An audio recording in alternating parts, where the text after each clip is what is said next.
Assalamu alaikum, guys. Welcome our Moonlit Shadows TV channel. সবাই subscribe করে পাশে থাকবেন। নতুন নতুন ভিডিও পেতে বেল আইকনটা চেপে ধরে রাখুন যেন ভিডিও আপনার সামনে চলে যায়। চলুন শুরু করা যাক দ্য নিউ গোস্ট স্টোরি, অভিশপ্ত যাত্রা। শহরের বুকে অ্যাম্বুলেন্সের স্টিয়ারিং হুইল ধরে আছি 7 বছর। কম তো দেখলাম না জীবনে। কত মানুষের শেষ নিঃশ্বাস এই গাড়ির ভেতর মিলিয়ে গেছে। কত নবজাতকের প্রথম কান্না শুনে হাসপাতাল থেকে বাড়ি পৌঁছে দিয়েছি। আবার কত মায়ের বুক ফাটা আর্তনাদ এই ধাতব দেয়ালে প্রতিধ্বনিত হয়েছে, তার কোনো হিসেব নেই। রক্ত, ঘাম, চোখের জল আর তীব্র ফিনাইলের গন্ধ, এগুলোই আমার জীবনের নিত্যসঙ্গী। আমার নাম মোহাম্মদ কামাল হোসেন, বয়স বছর ৩৫। রাত বিরেতে হাসপাতালের ইমার্জেন্সি থেকে ফোন আসাটা আমার কাছে ডাল ভাতের মতোই স্বাভাবিক। কিন্তু সেই রাতের ফোন কলটা যে আমার জীবনের সবচেয়ে ভয়ঙ্কর অধ্যায়ের সূচনা করতে চলেছে, তা যদি এক মুহূর্তের জন্য আঁচ করতে পারতাম, তবে হয়তো সেদিন পেশার দোহাই দিয়ে নিজের প্রাণটাকে বাজি রাখতাম না। রাত তখন কাঁটায় কাঁটায় 2টা বেজে 17 মিনিট। সবে এশার নামাজ শেষ করে একটা লম্বা ট্রিপের ক্লান্তি নিয়ে বিছানায় গা এলিয়ে দিয়েছি। এমন সময় হসপিটাল সেলিমের কর্কশ গলার ফোনটা আমার ঘুমের 12টা বাজিয়ে দিল। কামাল ভাই, ঘুমালেন নাকি?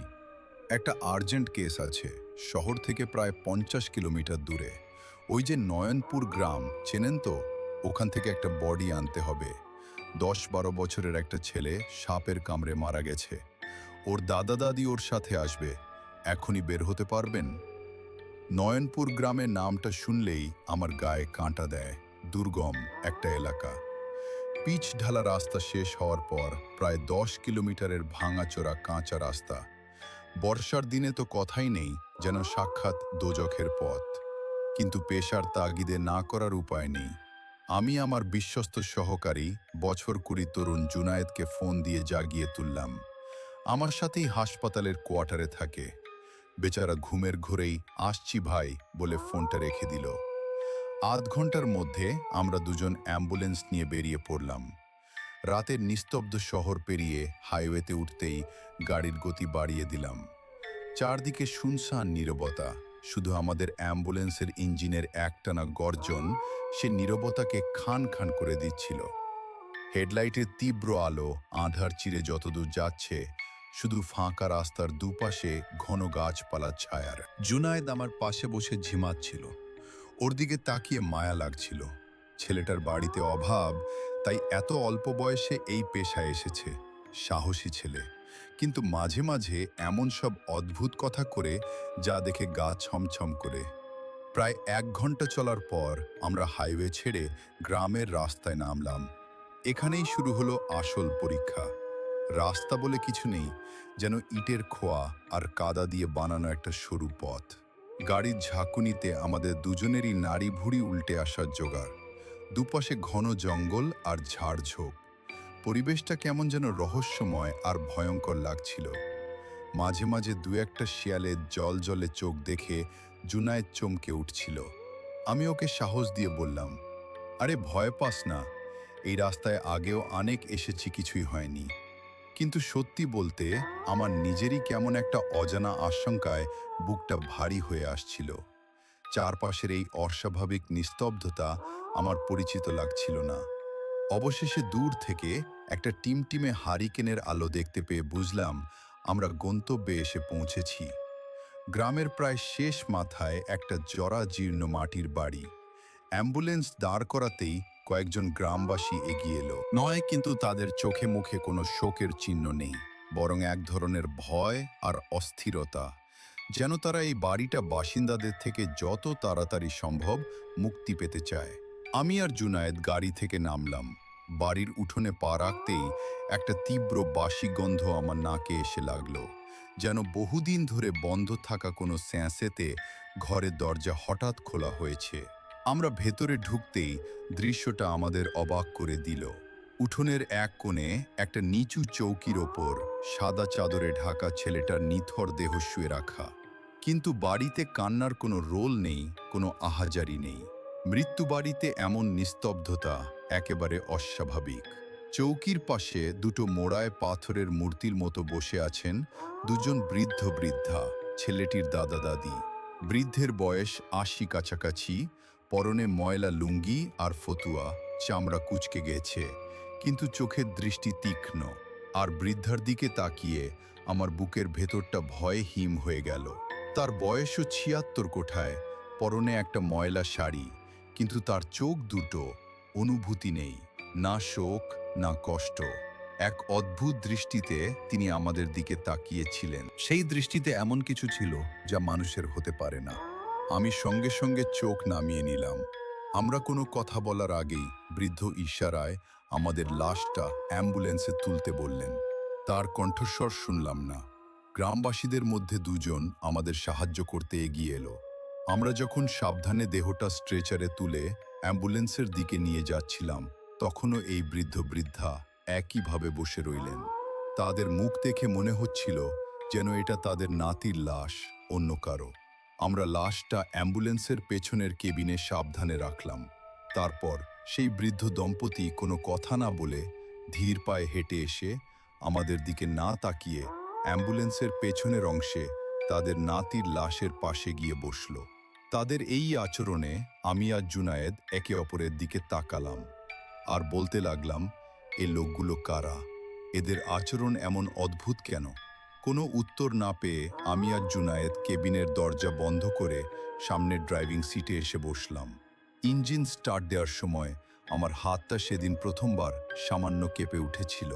আমরা সেই অভিশপ্ত বাড়ি আর তার আরও বেশি অভিশপ্ত বাসিন্দাদের পেছনে ফেলে ধুলো উড়িয়ে রওনা। কেবিনের দরজা বন্ধ করার সময় যে ধাতব শব্দটা হয়েছিল, সেটা যেন সেই রাতের নিস্তব্ধতায় এক অশুভ সংকেতের মতো শোনালো। কাঁচা রাস্তা পেরিয়ে আবার হাইওয়েতে উঠলাম। মসৃণ রাস্তায় গাড়ির গতি বাড়তেই ইঞ্জিনের শব্দ ছাড়া আর কোনো আওয়াজ ছিল না। পেছনের কেবিনে ৩ জন যাত্রী, একজন মৃত আর ২ জন জীবন্ত। এই চিন্তাটা মাথায় আসতেই আমার সারা শরীরে একটা ঠান্ডা স্রোত বয়ে গেল। আমি মন থেকে এসব মুছে ফেলার জন্য এফএম রেডিওটা চালিয়ে দিলাম। কোনো একটা পুরনো গান বাজছিল, কিন্তু সেই সুরও যেন এ ভারী পরিবেশকে হালকা করতে পারছিল না। হঠাৎ গানের আওয়াজ ছাপিয়ে জুনায়েদ আমার কানের কাছে ফিস ফিস করে বলল, কামাল ভাই, একটা আওয়াজ শুনতে পাচ্ছ? ওর কণ্ঠস্বর ভয়ে কাঁপছিল। আমি মনোযোগ দিয়ে শোনার চেষ্টা করলাম। বললাম, কিসের আওয়াজ? ইঞ্জিনের শব্দ ছাড়া তো কিছু শুনছি না। না ভাই, ঠিক আওয়াজ না, কেমন যেন একটা ফিস ফিসানি। জুনায়েদ প্রায় আর্তনাদ করে বলল, মনে হচ্ছে পেছন থেকে আসছে। আমি ওকে ধমক দিয়ে বললাম, তোর মাথা খারাপ হয়ে গেছে, সারাদিন লাশের সাথে কাজ করে হ্যালুসিনেশন হচ্ছে, ওরা বোধহয় নিজেদের মধ্যে কথা বলছে। চুপচাপ বসে থাক। কথাগুলো বললেও আমার নিজের কান দুটো সজাগ হয়ে উঠল। আমি রেডিওর ভলিউম কমিয়ে দিলাম। প্রথমে কিছু শুনতে পেলাম না, শুধু মসৃণ রাস্তায় টায়ারের একটানা ঘর্ষণের শব্দ। কিন্তু কিছুক্ষণ পর আমিও আওয়াজটা পেলাম। ঠিক ফিসফিসানি নয়, তার চেয়েও সূক্ষ্ম কিছু, যেন কেউ খুব নিচু স্বরে কিন্তু অত্যন্ত দ্রুত গতিতে কিছু একটা বলে চলেছে। বাতাসের শব্দের মতো, কিন্তু তার মধ্যে একটা নির্দিষ্ট ছন্দ আছে। আমি স্টিয়ারিং হুইলটা আরো শক্ত করে আঁকড়ে ধরলাম। এটা মানুষের গলার স্বর নয়। অন্তত আমি জীবনে যত মানুষের গলা শুনেছি, তার সাথে এর কোনো মিল নেই। এটা আরো গভীর, আরো কর্কশ, যেন শুকনো পাতা ঘষার শব্দের সাথে থেকেও গলা মেলানোর চেষ্টা করছে। আমি জুনায়েদের দিকে তাকালাম। ও ২ হাতে মুখ ঢেকে বিড়বিড় করে দোয়া দরুদ পড়ছে। ওর ভয়টা আমার মধ্যেও সংক্রমিত হতে শুরু করেছে। আমি নিজেকে বোঝালাম, হয়তো গাড়ির কোনো যন্ত্রাংশের সমস্যা, কিংবা বাতাসের শব্দটা এমন শোনাচ্ছে। কিন্তু আমার মন এই যুক্তি মানতে চাইছিল না, কারণ আওয়াজটা একটা নির্দিষ্ট প্যাটার্নে আসছিল আর যাচ্ছিল। হঠাৎ জুনায়েদ চিৎকার করে আমার হাতটা চেপে ধরল। ভাই, আওয়াজটা বাড়ছে, আমার একদম ভালো লাগছে না। ওই বুড়ো বুড়ির হাবভাব প্রথম থেকে আমার অদ্ভুত লাগছিল। আমার মনে হচ্ছে ওদের শরীরে কোনো খারাপ জিনিস, কোনো অজানা অস্তিত্ব ভর করেছে। ওদের চোখ দুটো দেখেছ? মনে হচ্ছিল যেন ওরা এই দুনিয়ার কেউ না। ওর কথাগুলো আমার বুকের গভীরে গিয়ে আঘাত করল, কারণ আমিও ঠিক এই কথাই ভাবছিলাম, কিন্তু মুখে প্রকাশ করার সাহস পাচ্ছিলাম না। গাড়ির ভেতরের বাতাসটা যেন হঠাৎ করে ভারী হয়ে গেছে। আমার শ্বাস নিতে কষ্ট হচ্ছিল। মনে হচ্ছিল কেবিনের ভেতরের অক্সিজেন কেউ শুষে নিচ্ছে। গাড়ির এসি চলছিল, কিন্তু আমার কপালে বিন্দু বিন্দু ঘাম জমে উঠল। আমি মরিয়া হয়ে পেছনের দিকে তাকানোর জন্য রিয়ার ভিউ মিররটা অ্যাডজাস্ট করলাম, কিন্তু মিররে যা দেখলাম তাতে আমার রক্ত জল হয়ে গেল। পেছনের কেবিনের ছোট্ট কাচের জানালা দিয়ে ভেতরটা দেখা যায়। আমি দেখলাম সেই বৃদ্ধ আর বৃদ্ধা তাদের নাতির লাশের দুপাশে একইভাবে পাথরের মূর্তির মতো বসে আছে। তাদের মধ্যে কোনো নড়াচড়া নেই, কিন্তু তাদের মুখ থেকে কোনো শব্দ আসছে না। তাহলে ফিসফিসানির উৎস কোথায়? ভাই, আওয়াজটা বাড়ছে, আমার একদম ভালো লাগছে না। ওই বুড়ো বুড়ির হাবভাব প্রথম থেকে আমার অদ্ভুত লাগছিল। আমার মনে হচ্ছে ওদের শরীরে কোনো খারাপ জিনিস, কোনো অজানা অস্তিত্ব ভর করেছে। ওদের চোখ দুটো দেখেছো?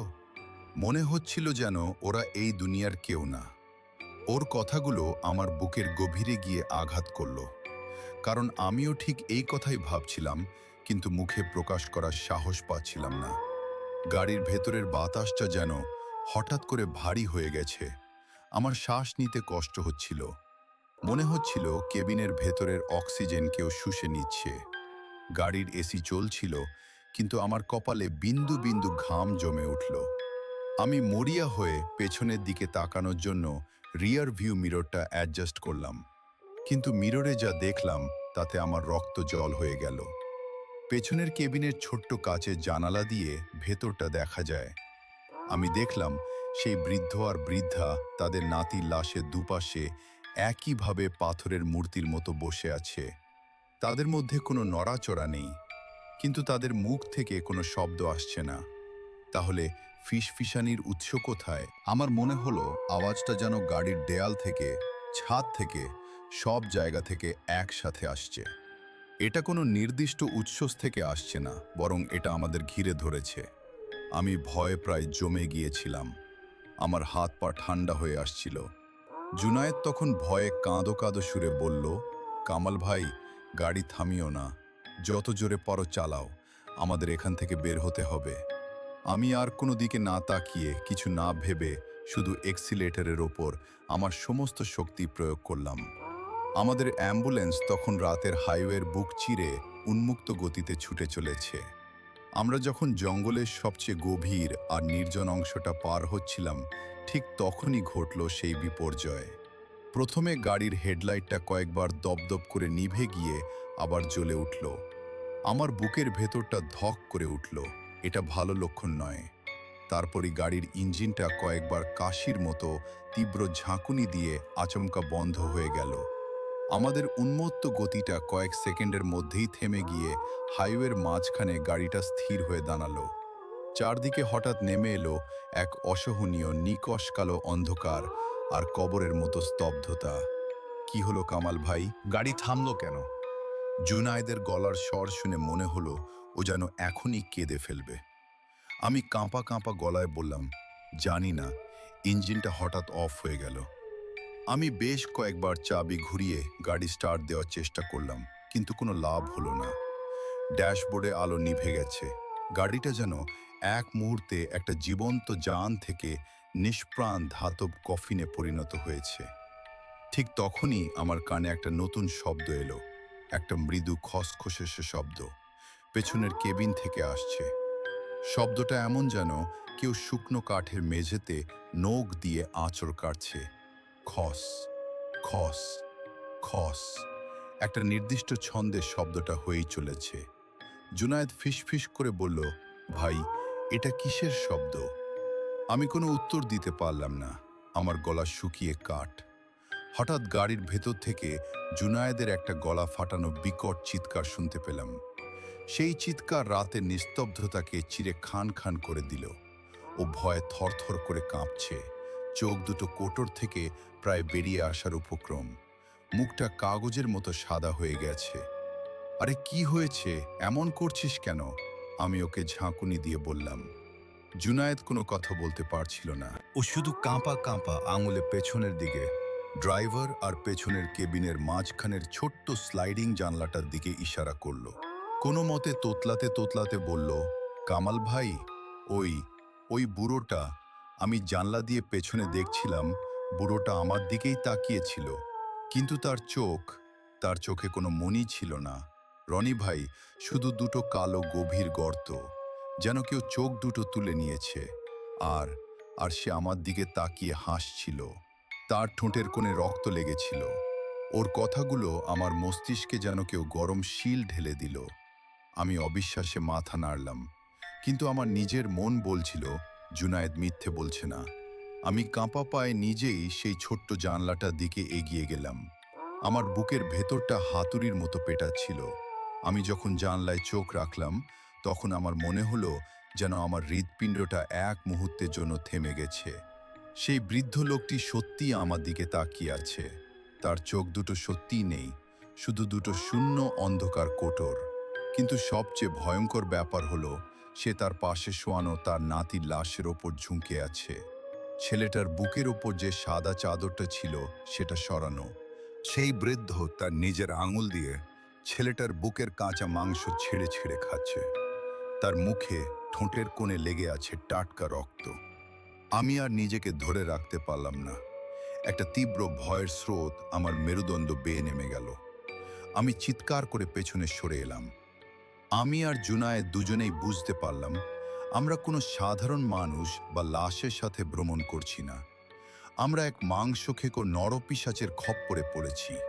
আমার কথা শেষ হতে না হতেই পেছনের কেবিনের দরজায় ভেতর থেকে কেউ সজোরে ধাক্কা মারতে শুরু করলো। ধাম, ধাম, ধাম, যেন কেউ একটা ভারী হাতুড়ি দিয়ে দরজাটা ভাঙার চেষ্টা করছে। সেই সাথে ভেতর থেকে ভেসে আসছিল এক পৈশাচিক ঘরঘরে আওয়াজ।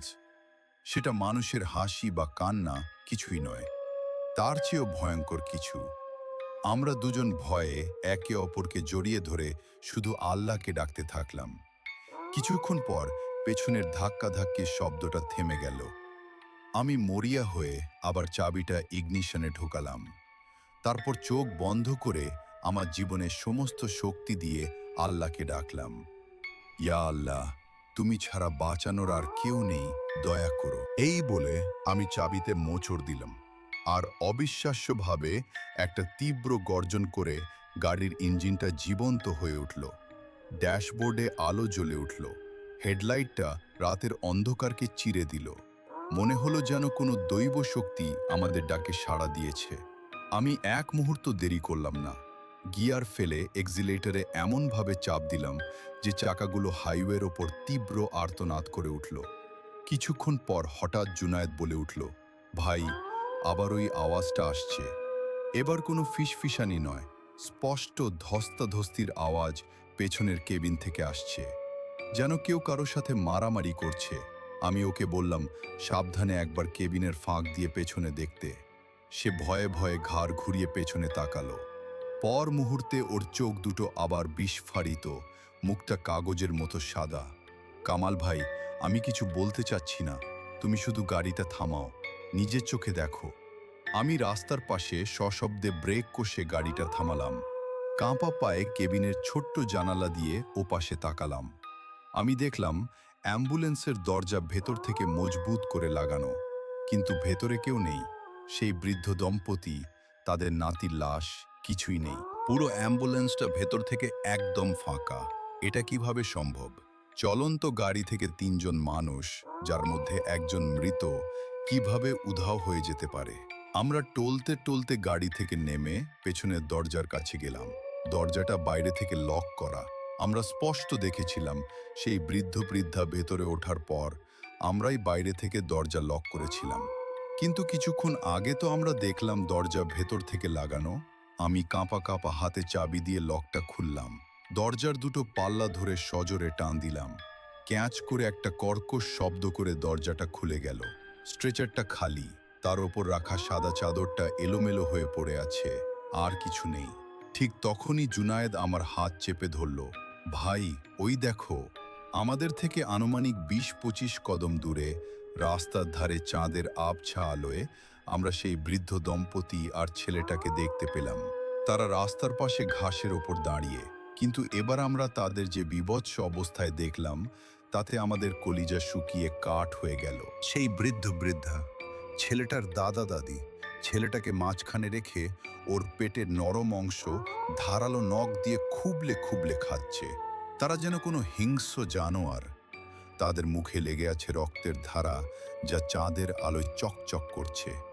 আর সেই ছেলেটা, যার পেট থেকে নাড়ি ভুড়ি বের করে খাওয়া হচ্ছে, সে কোনো কষ্ট প্রকাশ না করে আমাদের দিকে তাকিয়ে একটা বীভৎস বাঁকা ঠোঁটের হাসি দিচ্ছে।